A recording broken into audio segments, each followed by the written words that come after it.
El mundo está a la expectativa de una posible tregua en la guerra en Gaza. Hamás acepta una propuesta de alto al fuego de Qatar y Egipto, mientras Israel avanza con su ofensiva militar en Rafah. Cientos de evacuaciones y rescates tras las inundaciones catastróficas del fin de semana en Texas. La tormenta cobró la vida de un niño que fue arrastrado por la corriente en calles que parecían ríos. Última advertencia para Donald Trump tras ser multado varias veces por violar la orden de silencio en el juicio penal de Nueva York. Al expresidente le espera la cárcel si desobedece nuevamente al juez. La empresa Boeing, sacudida por múltiples accidentes y fallas de seguridad, desafía a otra industria, la de los vuelos al espacio. Hoy se preparan para una misión histórica. Así comienza su noticiero Estrella TV.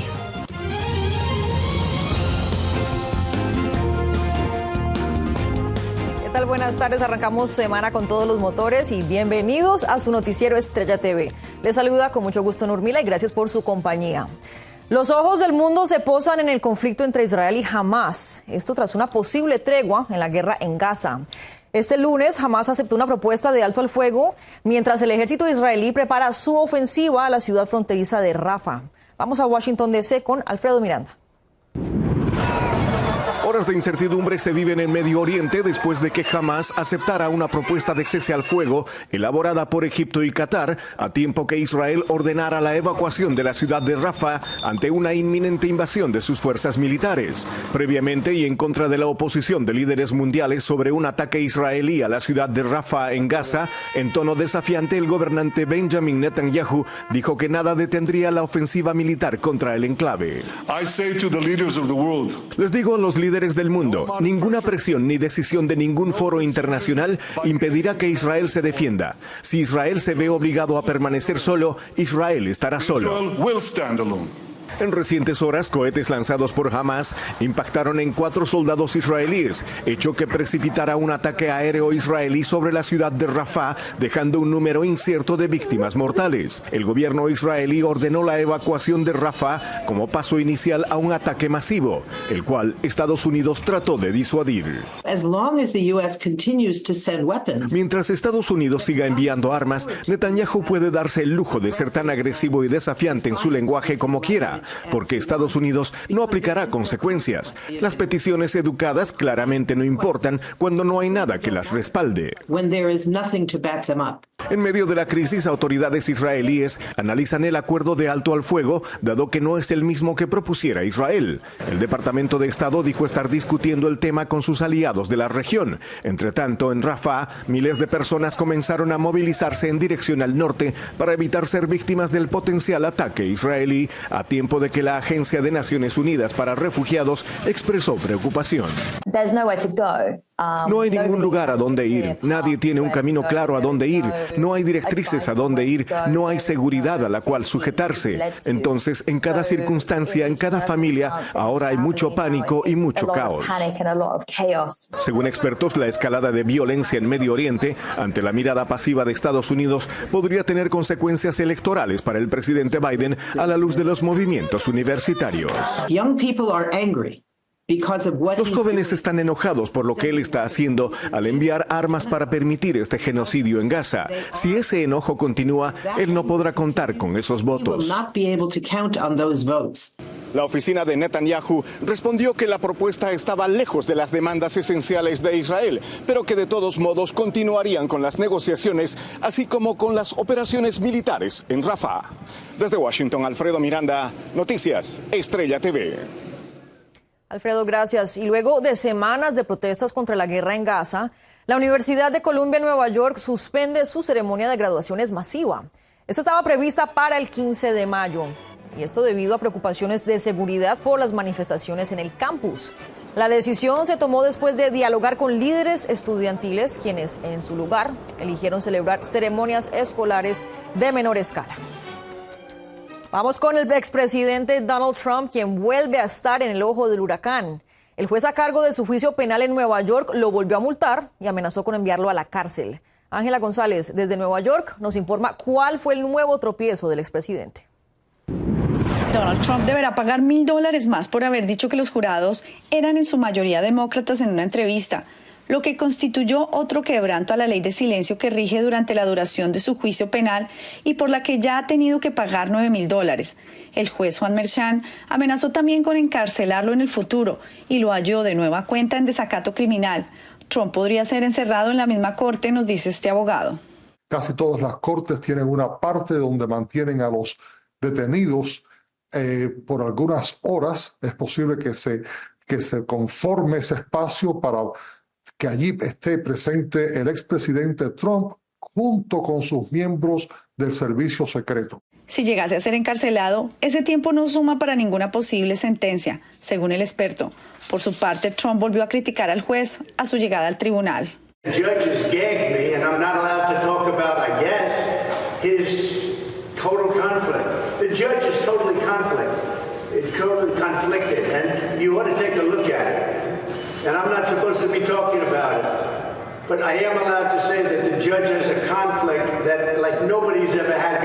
En la sesión de este lunes, el excontralor de las empresas Trump, Jeffrey McConney, fue llamado al estrado. Esto en ausencia de su contador Alan Weisenberg, quien se encuentra pagando prisión por perjurio y decidió no testificar. El testimonio de McConney se centró en los reembolsos que se le pagaron a Michael Cohen por $35,000 mensuales para cubrir el pago que se le hizo a la actriz de películas para adultos Stormy Daniels y que se registraron como gastos legales, y cuánto conocimiento tenía de estos Donald Trump. En el contrainterrogatorio, la defensa trató de desvincular a Trump con estas transacciones. Según expertos legales, si Trump llegase a ser encarcelado, esto podría retrasar el curso del juicio. Sin embargo, el juez también podría decidir imponerle tiempo tras las rejas hasta que termine el juicio. Desde Nueva York, Ángela González, Noticias Estrella TV. Muchas gracias, Ángela. Cambiamos de tema porque sigue la emergencia en Texas. Inundaciones, varios tornados, fuertes lluvias y vientos durante este fin de semana dejan a miles de personas damnificadas. Ya se registró la primera muerte. Laura Ortega nos cuenta más. El inclemente clima sigue azotando a Texas con todo su poder. Más tormentas siguen afectando al estado sureño y las fuertes precipitaciones se preparan para impactar zonas del centro del país con fuertes lluvias, vientos e inundaciones que mantienen en alerta a más de 25 millones de personas. Las intensas lluvias del fin de semana causaron caos y destrucción en el área de Houston, que en tan solo 5 días ha recibido precipitaciones equivalentes a 2 meses de lluvia. The water come up. I moved up the hill. I moved everything out of down there. Okay.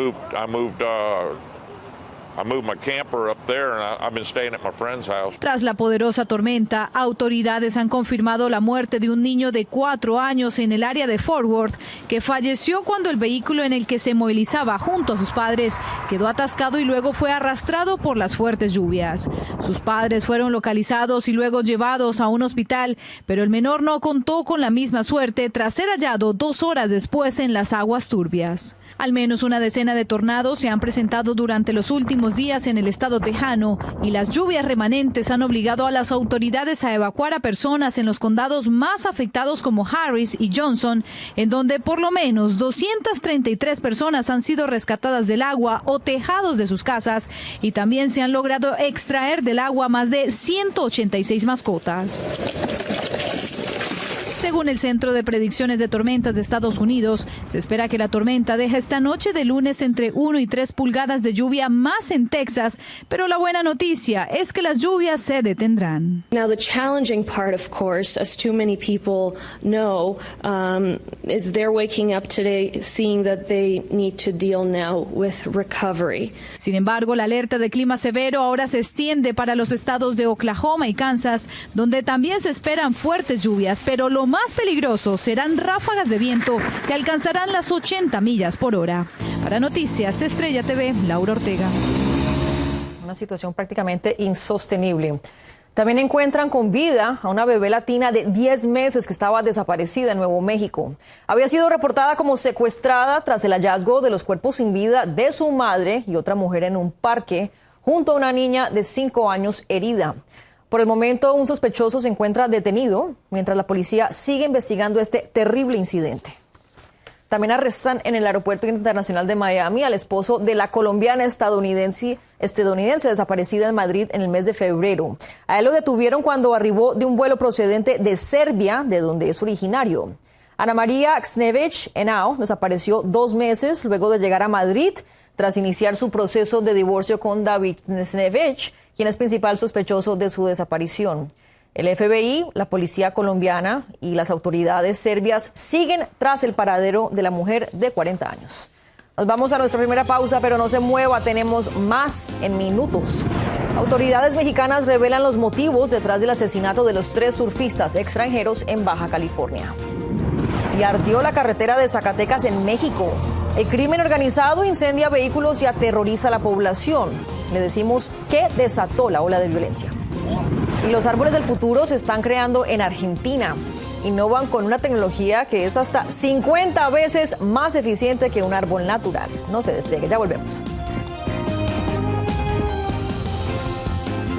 Estamos de regreso y vamos a México porque fueron identificados los 3 cuerpos de los surfistas extranjeros asesinados aparentemente durante un robo en Baja California. Vicente Calderón desde Ensenada nos tiene los últimos detalles de este triple homicidio. Los padres de 3 turistas desaparecidos en México llegaron el fin de semana a Ensenada. En la morgue identificaron los cadáveres de sus hijos. La Fiscalía de Justicia de Baja California confirmó que los extranjeros fueron asesinados. Todos presentan un orificio producido por proyectil de arma de fuego en la cabeza. La hipótesis preliminar de los investigadores es que los turistas se resistieron cuando le robaron el auto en el que viajaban. Los agresores sacan un arma que tenían en su poder, un arma de fuego, y privan de la vida primero al que de inicio se opuso al robo del vehículo. Los australianos Jake y Callum Robinson y el estadounidense Jack Carter Road recorrían la costa del Pacífico mexicano para practicar el surfing. Su viaje parecía ir muy bien a juzgar por las imágenes que ellos mismos subieron a sus redes sociales. Disfrutaban de las playas, los tacos y las olas. Desde Australia su madre empezó a buscarlos cuando no llegaron al lugar donde se hospedarían. Pues de eso sus cuerpos fueron hallados en un pozo de agua en una zona remota. Un cuarto cadáver también estaba debajo de los restos de los turistas, pero aparentemente no tiene relación con su crimen. La comunidad de Ensenada se solidarizó con los familiares de las víctimas y marchó contra la inseguridad que afecta a turistas y residentes locales. No es normal aquí en Ensenada. Ensenada era todo lo contrario, era como que lo tranquilo de Baja California. Hay personas detenidas, uno de ellos con largo historial delictivo. Por narcomenudeo, por violencia intrafamiliar, por robo equiparado de vehículo de motor. Ahora podrían agregar el de múltiple homicidio. Recordando a los 2 hermanos australianos y a su amigo, varios lugareños entraron al mar con sus tablas y flores. Es una tradición que se hace en todos los países en conmemoración a los surfers que nos han dejado. Y esto va no solamente por nuestros compañeros surfers que vinieron a visitarnos, sino también por todos los desaparecidos que hay en Baja California. El estado fronterizo es de gran atractivo turístico, pero también una zona plagada por el crimen organizado. En Ensenada, Vicente Calderón, Noticias Estrella TV. Devastadora situación. Gracias, Vicente. Y mientras tanto, un amargo 5 de mayo vivieron los residentes del estado de Zacatecas cuando supuestos miembros del cártel de Sinaloa realizaron los famosos narcobloqueos y se enfrentaron con las autoridades. Víctor Blázquez, desde Ciudad de México, nos cuenta qué fue lo que desató esta ola de violencia. Bajo código rojo estuvo el estado de Zacatecas después de que fueron quemados al menos 12 camiones de carga y automóviles que delincuentes atravesaron en las calles y carreteras de la entidad. El estado comenzó a arder por la noche del domingo 5 de mayo luego de que policías estatales pertenecientes a las fuerzas de reacción inmediata se enfrentaran a balazos con civiles armados en 5 municipios diferentes. Que la estrategia que está impartiendo ahora creo que es muy mala. Cualquier zacatecano las conoce y sabe perfectamente que deben de hacerse. Los bloqueos surgieron después de varios operativos de las fuerzas de seguridad que lograron la captura de supuestos integrantes del cártel de Sinaloa. Zacatecas y otras partes del país enfrentan una ola de violencia sin precedentes debido a la presencia de grupos criminales. El gobierno no encuentra una estrategia para suprimir la violencia, para combatir el crimen organizado. Esperamos una estrategia, el gobierno que va saliendo ya no la tiene, ya no puede implementar más que paliativos. Después de que familias enteras quedaran expuestos a la ola de violencia que se desató, obligó a las personas a rezar por su seguridad.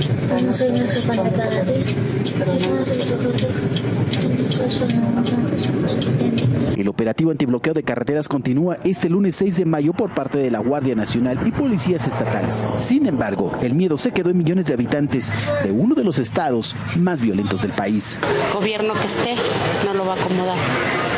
¿Por qué? Porque no van a modificar a los ciudadanos que se dedican a lo criminal. Las autoridades lograron la captura de 6 personas señaladas como presuntos generadores de violencia en el estado. Les encontraron armas, cartuchos y cargadores. Y en las próximas horas un juez determinará su situación legal. En Ciudad de México, Víctor Blázquez, Noticias, Estrella TV. Y este domingo, José Raúl Mulino ganó las elecciones presidenciales en Panamá. El candidato de la alianza Salvar Panamá consiguió la victoria con más del 34% de votos, seguido por Ricardo Lombana, quien acumuló cerca del 25%. Mulino, quien fue ministro de Seguridad Pública, avanzó rápido en las encuestas tras prometer el cierre de la selva del Darién, que se ha convertido en un masivo corredor migrante donde operan numerosas organizaciones criminales. Seguimos con las torrenciales lluvias que siguen afectando también al sur de Brasil, donde la cifra de muertos ya llegó a 83. En lanchas y canoas, rescatistas buscan a cientos de personas que siguen atrapadas en sus casas sin acceso a agua ni comida. Las autoridades de defensa civil cuentan a más de 850,000 damnificados, 276 heridos y 111 desaparecidos. Y lo consideran el peor desastre climático en la historia del estado Río Grande do Sul. Y escuche muy bien, porque científicos en Argentina desarrollaron un árbol líquido capaz de producir oxígeno en zonas urbanas. El dispositivo llamado eAlgae es un fotobioreactor que utiliza microalgas nativas y que tiene la capacidad de capturar media tonelada de dióxido de carbono al año y transformarlo posteriormente en oxígeno y en biomasa. Según expertos, esta es una gran alternativa para limpiar el aire en aquellos entornos donde no es posible plantar árboles. Qué buena noticia. Nos vamos a otra pausa, pero no se mueva, tenemos más en minutos. Le cuento a punta de pistola que un hombre interrumpe un servicio religioso poniendo en riesgo la vida del pastor y los fieles. Y después de varios intentos fallidos, Boeing se prepara para un vuelo histórico rumbo al espacio. También de las profundidades marítimas, un pescador se lleva una gran sorpresa. Le decimos de qué se trata al volver. Estamos de regreso y nos vamos a una iglesia de Pensilvania donde un hombre fue arrestado luego de apuntarle al pastor con un arma de fuego en pleno sermón. De hecho, tenemos las imágenes. Vamos a ver.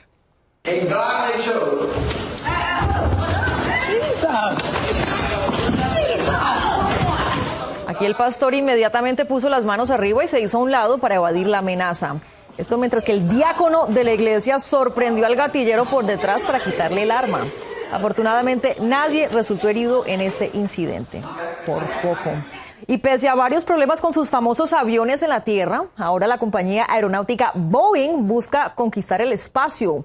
Su primer cohete con tripulantes está a punto de despegar. Anthony Bench está en Miami y nos trae todos los detalles. Todo listo para que Boeing haga historia en el espacio. Será la primera vez que esta empresa aeronáutica, la más grande del mundo, realice un vuelo tripulado a la Estación Espacial Internacional con la cápsula Starliner.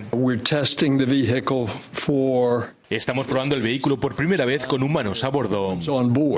Los pilotos Butch Wilmore y Sunny Williams serán los astronautas que realizarán este viaje al espacio. Llevan varias semanas de pruebas y ensayos porque nada se puede improvisar. El despegue será 4 minutos después de las 10:30 de la noche, hora del este, desde Cabo Cañaveral, en Florida. Voy a dormir un poco, a hacer un poco de ejercicio, a caminar por la playa, a correr, cosas de esas. También miraré 1 o 2 películas. Un proyecto espacial multimillonario envuelto en polémica. Llevan una década en marcha. El primer vuelo de prueba sin tripulación fue en 2019, pero no pudo llegar a la estación espacial porque la cápsula terminó en la órbita equivocada. Si esperamos que todo salga perfecto, este es el primer vuelo con humanos de la nave. Seguro que descubrimos cosas, por eso lo hacemos. Es un vuelo de prueba y cuando lo haces, esperas encontrar cosas y nosotros lo esperamos. Con esto, esperan dar un paso más en los vuelos comerciales y privados. Desde la NASA están convencidos que eso abrirá la puerta a nuevas exploraciones sobre el espacio que hasta ahora, por falta de dinero, no se han podido hacer. Esto es en gran medida una parte de nuestra exploración del espacio, lo que llamo la edad de oro de la exploración espacial. Tras llegar a la estación espacial, los astronautas regresarán a la Tierra, aterrizarán en Nuevo México con la ayuda de paracaídas y bolsas de aire. Desde Miami, Florida, Anthony Belche, Noticias Estrella TV. Y en un lago de Texas, un pescador y su guía encontraron una tortuga prehistórica de casi 200 libras. La especie llamada caimán mordedora fue pescada en el lago Sam Rayburn, que es famoso por peculiares criaturas acuáticas que habitan en él. Y bueno, para devolverla al agua, los hombres tuvieron que ser muy cuidadosos al quitar el anzuelo de la enorme tortuga, porque tienen la fama de cortar limpiamente los dedos humanos con tan solo una mordida. Y espero de corazón que se pueda sanar esa tortuga de este anzuelo. Con esto me despido, les deseo una excelente tarde. Yo soy Nurmila. Hasta la próxima.